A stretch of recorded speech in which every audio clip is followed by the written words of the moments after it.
ശ്രീലക്ഷ്മി കരയുന്നു. രാഹുൽ ഈശ്വർ എന്തോ സപ്പോർട്ടിങ് കമൻറ്റോ എന്തോ പറഞ്ഞു. ഇവിടെ ഇപ്പോൾ കരയണോ വേണ്ടയോ? പുരുഷൻ കരയും, സ്ത്രീ കരയും. പക്ഷേ പുരുഷന്മാർ കരയാറില്ല, പുരുഷന്മാരും കരയണം. കരയാന്നൊക്കെ പറഞ്ഞാൽ ശരിയാ, വളരെ പേഴ്സണലായിട്ട് വേണമെങ്കിൽ കരയുന്നതുകൊണ്ട് കുഴപ്പമില്ല. പക്ഷേ ഇങ്ങനെ പബ്ലിക്കിലൊന്നും കരയേണ്ട കാര്യമൊന്നുമില്ല. നമ്മളവിടെ കരയാനല്ല,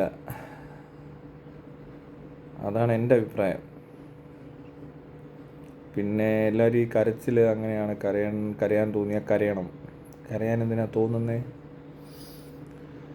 കരയേണ്ട ആവശ്യമേ ഇല്ല ശരിക്കും.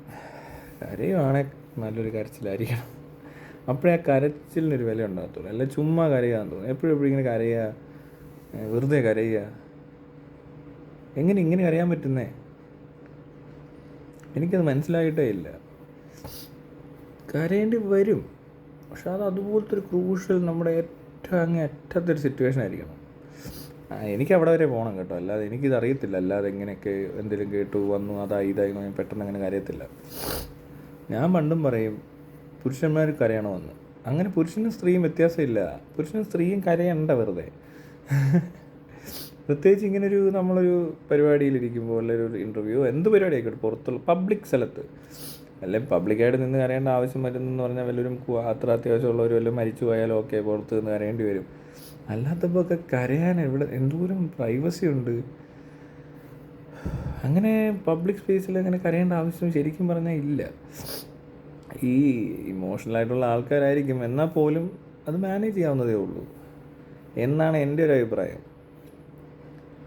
കരയുന്നതൊക്കെ 1000 പേര് കാണണമെന്നൊന്നുമില്ല, ആരും കരയണമെന്നില്ല, വെറുതെ കരയരുത്.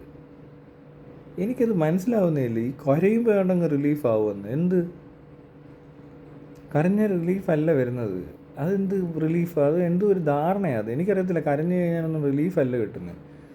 നമ്മളുണ്ടായ ഒരു സാധനത്തിൻ്റെ ഒരു ചെറിയൊരു സാധനം ആ ഒരു വികാരത്തിനകത്ത് പെടുന്നൊരു സംഭവമാണ്. ചിലർക്ക് അവിടെ എൻഡിങ് അല്ല ഞാൻ പറഞ്ഞത്, അവിടെ വരെ എത്തും. അവിടെ വരെ എത്തിക്കാതെ ഇപ്പുറത്ത് വരെ എത്തിച്ച് നിർത്തിയാൽ ഒരു കുഴപ്പമില്ല. ഈ ഒരു പരിപാടി കുറഞ്ഞിരിക്കുന്നേ ഉള്ളൂ. അങ്ങനെ എല്ലാവരും അങ്ങനെ കരയത്തൊന്നുമില്ല. എല്ലാ മനുഷ്യരും കരഞ്ഞു കാണും, എല്ലാ മനുഷ്യർക്കും കരയാം. കരയേണ്ട സിറ്റുവേഷൻസ് പലതും ഉണ്ട് താനും. ഭയങ്കര സിവിയറാണ്, ഭയങ്കര വേദന എടുത്താൽ നമ്മൾ കരഞ്ഞു പോകും. ശരിയാണ്, ഭയങ്കര വേദന, സഹിക്കാൻ പറ്റാത്ത വേദന. അത് വന്നാൽ പിന്നെ ചിലപ്പോൾ അങ്ങനെയുള്ള വേദനകളൊക്കെ വന്നിട്ട് ഭയങ്കരമായിട്ട് കരയേണ്ടി വന്നവർ ചിലപ്പോൾ ചെറിയ കേസിൽ അങ്ങനെ ആരെങ്കിലും എന്തെങ്കിലും പറയുന്നത് കരയത്തില്ല. അല്ലെങ്കിൽ തന്നെ ശ്രീലക്ഷ്മി എന്തിനാണ് ഈ നാട്ടുകാർ പറയുന്നതൊക്കെ കേൾക്കുന്നതെന്ന് എനിക്ക് മനസ്സിലാവുന്നില്ല. ഈ തീരെ വിവരമില്ലാത്ത മനുഷ്യരാണ് ഇങ്ങനെയുള്ള വിളികളൊക്കെ വിളിക്കുന്നത്. ആരെങ്കിലും ഇങ്ങനെ വന്നൊരു കാര്യമില്ല, അയാളുടെ പേഴ്സണലായിട്ട് ഒന്നുമില്ല അവിടെ. ഇയാൾ എന്തെങ്കിലും അഭിപ്രായം പറയുമ്പോൾ കുറേ പൊട്ടന്മാർ വന്ന് തെറി വിളിക്കും. ഇത് സ്ഥിരമല്ലേ ഈ നാട്ടിൽ? ആരായി ഇത് കാണാത്ത? എല്ലാവരും കേൾക്കുന്നു. പക്ഷെ അതങ്ങനെ അത്ര ഭീകരമായിട്ട് എടുക്കേണ്ട കാര്യമില്ല, എനിക്കത്രേ തോന്നിയുള്ളൂ. പക്ഷെ കരയുന്ന ആളെ ഞാൻ എന്താ പറയണ്ട, അതൊരു പാവം കൊച്ചാണ്, അതുകൊണ്ടാണ് അതങ്ങനെ വന്നതെന്നുള്ളതാണ് എല്ലാവർക്കും മനസ്സിലാവുന്നത്. കുറച്ചും കൂടി മുറ്റായിരുന്നെങ്കിൽ കരയത്തൊന്നുമില്ല. ഇത് പാവം ജെനുവിൻ ഒരു ക്യാരക്ടർ ആയതുകൊണ്ടാണ് അങ്ങനെ വരുന്നത്.